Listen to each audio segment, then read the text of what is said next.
Saúdo a igreja com a graça e a paz de nosso Senhor e Salvador Jesus Cristo. O dia hoje é um dia especial de ação de graças. O pastor está com a cabeça raspada, ele passou no vestibular da superação. Amém? Glória a Deus por isso. E a gente se alegra de uma maneira especial. Não se admirem se eu chorar, porque a gente também chora de alegria, certo? Vamos abrir nossa Bíblia hoje no livro dos Salmos, e a gente vai para o Salmo 119 e vamos ler daqui 2 versículos, 147 e 148. Salmo 119, versículos 147 e 148. As crianças vão sair.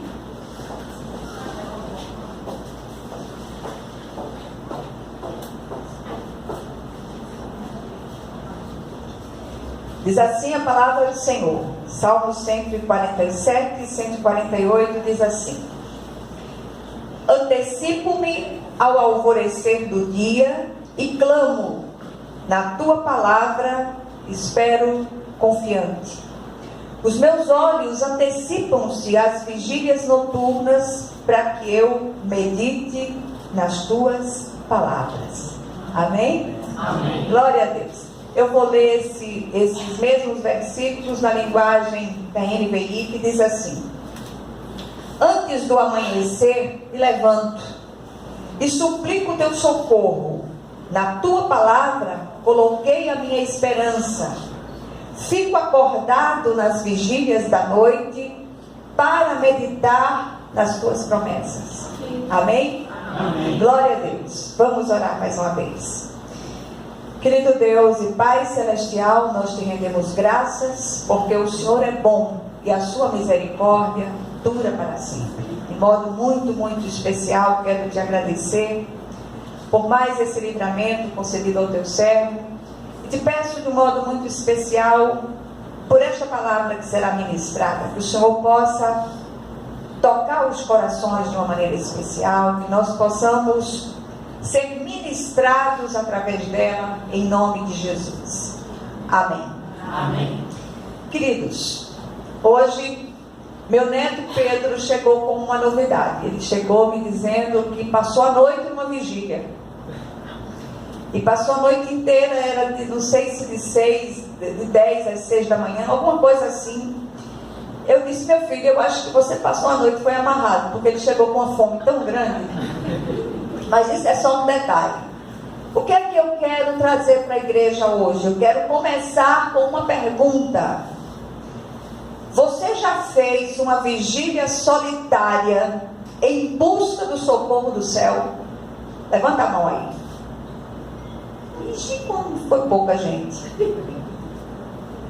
Quantas vezes nós passamos a noite inteira em claro, buscando a presença de Deus, buscando as respostas de Deus para situações que nos angustiam o espírito.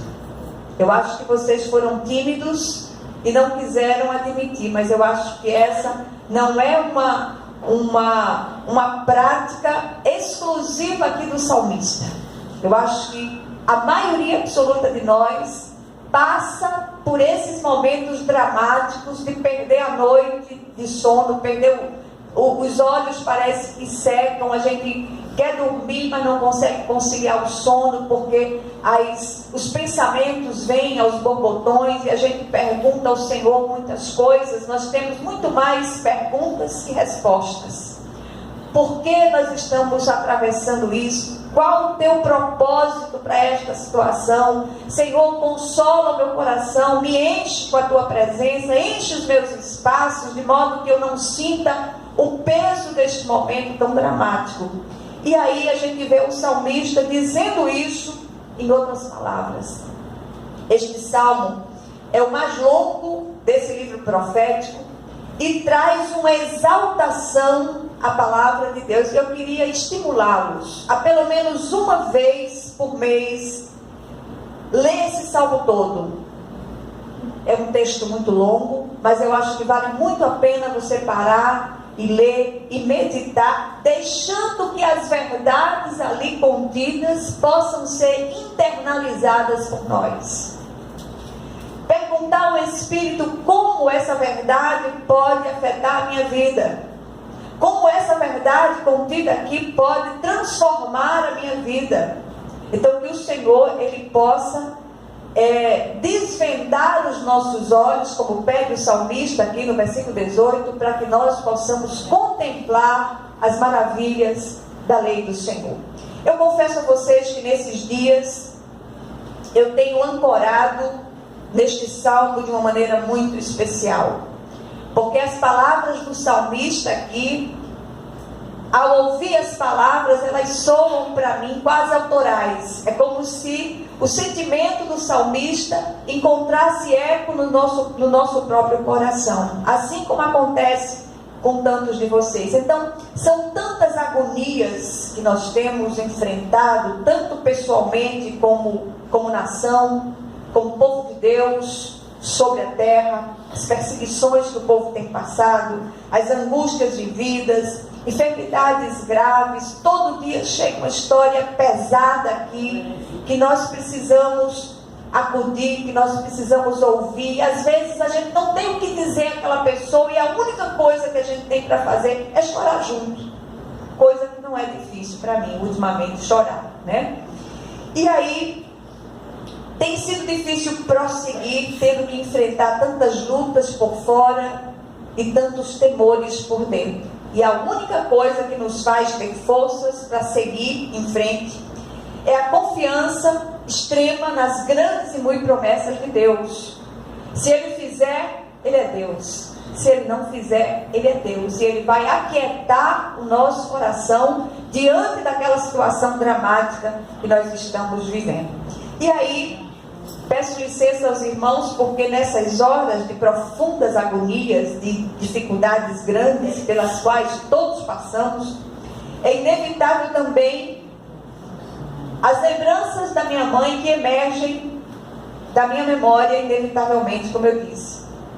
E no momento difícil, como se tem atravessado, certamente ela diria: mal de muitos, consolo é.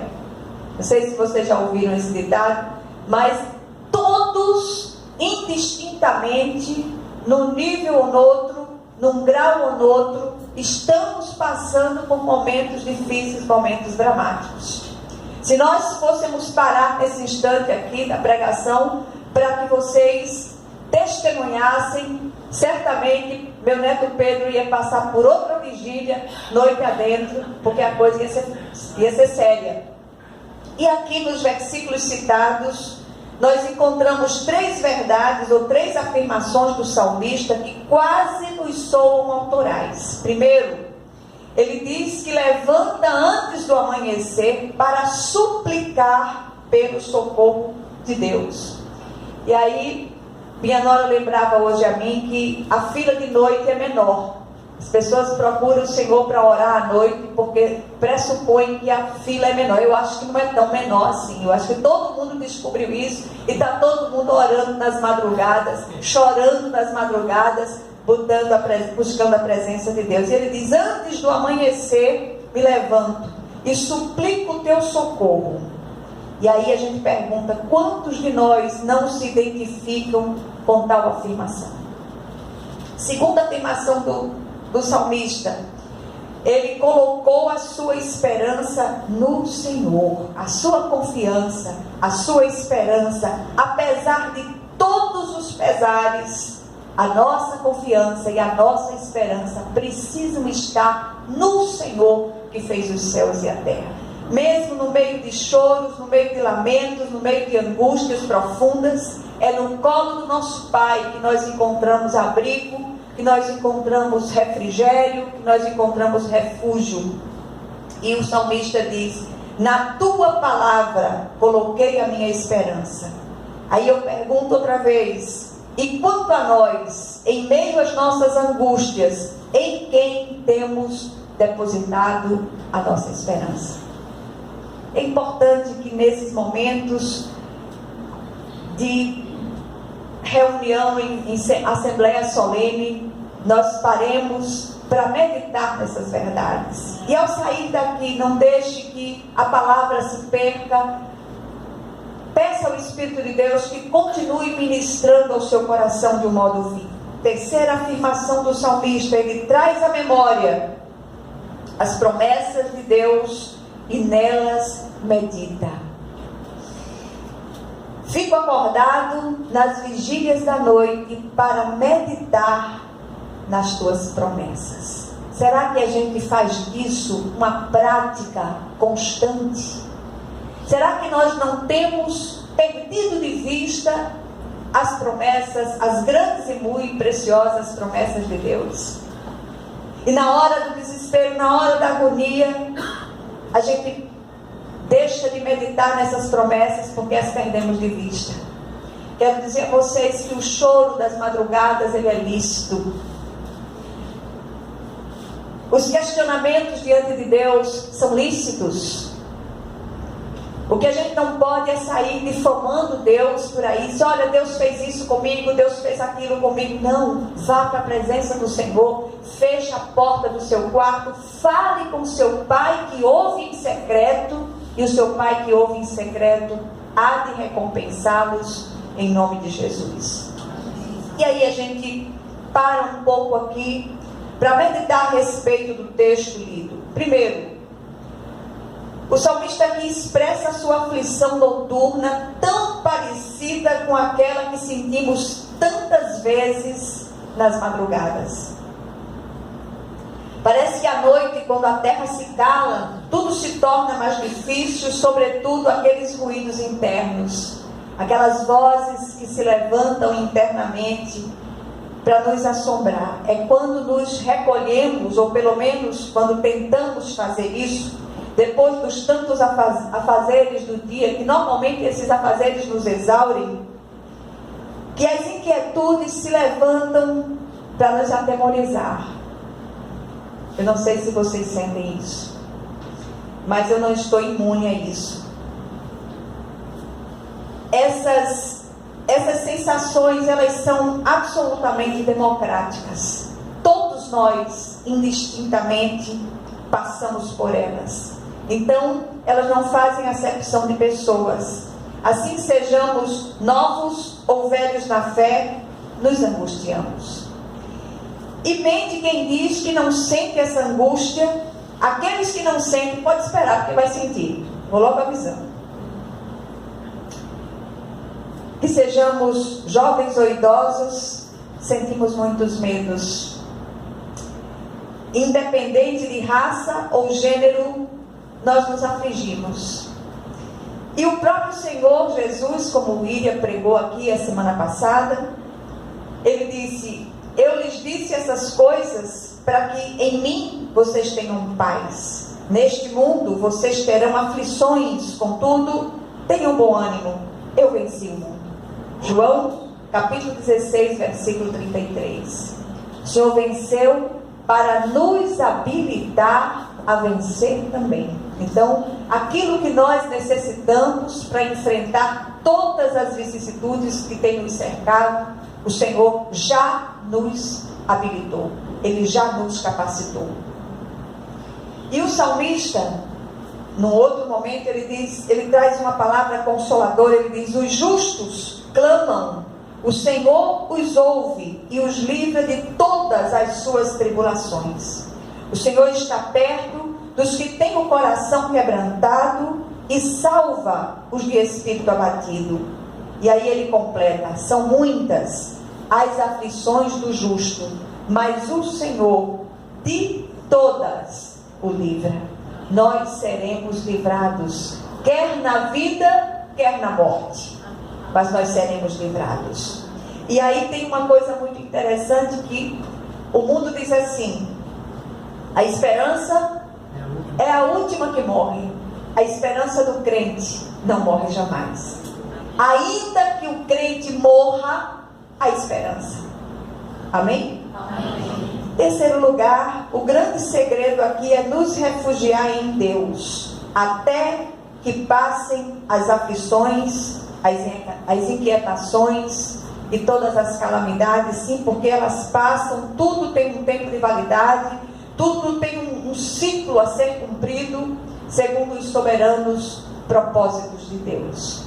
Não foram fáceis os últimos dias, do dia 29 para cá especialmente, mas a gente está vendo a glória de Deus na vida do servo dele. Louvado seja o Senhor. Quarto lugar, o salmista fica acordado como qualquer um de nós e registrou sua aflição noturna para que fôssemos edificados e também ministrados. A gente tem a impressão, até por causa da teologia da prosperidade, que diz que crente não passa por isso, crente não passa por aquilo, crente não adoece, crente não sofre falta de dinheiro. Isso é uma mentira absurda do adversário, que tem se levantado para confundir o povo de Deus, os fiéis. E muitos têm se deixado impressionar por esse tipo de coisa. Mas eu quero dizer a você, basta a gente dar uma breve passada pela palavra de Deus, no livro de Atos sobretudo, a gente vai ver ali a dificuldade enfrentada pelos servos de Deus do passado, e não precisa ir tão lá atrás. Olhe para o Oriente e veja o que tem acontecido com a igreja perseguida. Veja o que tem acontecido com a igreja na América Latina. Veja o que tem acontecido em lugares onde o Islã tem dominado. Crentes, servos de Deus, cheios do Espírito, mortos, martirizados no nosso tempo. Isso porque eles não eram fiéis? Não, muito pelo contrário. Eles morreram sem negar o Senhor Jesus. Então o salmista aqui, ele pede socorro ao Senhor e declara a sua esperança na palavra do Eterno. E é exatamente isto que precisamos fazer para que o nosso coração se aquiete. Qual a frequência sua de leitura da palavra? Qual a frequência sua de oração, de busca, de choro, de se derramar na presença de Deus? Relacionamento é algo singular. Não existe uma forma ou uma fórmula para se relacionar com quem quer que seja. E com Deus também não é diferente. Então é preciso que a gente encontre a maneira especial de nos relacionar com o Eterno, né? Tem gente que gosta de orar de joelhos, outros oram andando, outros oram sentados, outros oram deitados. Não existe uma fórmula, mas ore, busque, clame, derrame-se na presença do Senhor. E eu quero dizer mais, uma coisa é inegociável: nesses momentos de oração nós precisamos ser tremendamente sinceros na presença do Senhor. E quando nós percorremos o livro dos Salmos, que é chamada de grande sala de terapia de Deus, porque ali nós encontramos servos do Senhor usando de uma sinceridade que muitas vezes assusta. Tem salmista que diz: o Senhor está surdo, não feche os seus ouvidos para comigo. E às vezes as palavras ditas ali soam como se fossem desrespeitosas, mas não são desrespeitosas, são palavras de pessoas que tinham profunda intimidade com Deus. E aí a gente para e pergunta: o que nós aprendemos nessa breve meditação? Primeiro, gostaria de chamar a atenção para outro salmista que faz uma gloriosa e consoladora declaração no Salmo 131, versículos 1 a 3. Ele diz assim, não precisa abrir, só escuta.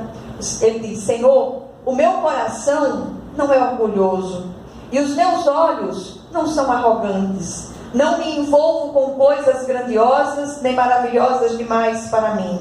De fato, acalmei e tranquilizei a minha alma. Sou como uma criança recém-amamentada por sua mãe. A minha alma é como essa criança. Ponha a sua esperança no Senhor, ó Israel, desde agora e para sempre. Tenho uma sugestão: troque o nome de Israel por seu nome e leia o texto. Eu tenho certeza que você receberá uma consolação de um modo especial. Segundo lugar, busquemos o Senhor em nossas vigílias à espera de respostas. Elas virão Finalmente, no texto citado no início, o salmista declara que fica acordado nas vigílias da noite para meditar nas promessas do Senhor. E para terminar, quero dizer a vocês, façamos o mesmo. Ergamos incansavelmente as nossas mãos em oração, buscando o socorro do céu, que certamente virá. Tem resposta do céu descendo para cada um de nós, em nome de Jesus. Crê nisso, segure a sua bênção, espere que o Senhor falará em nome de Jesus. Amém?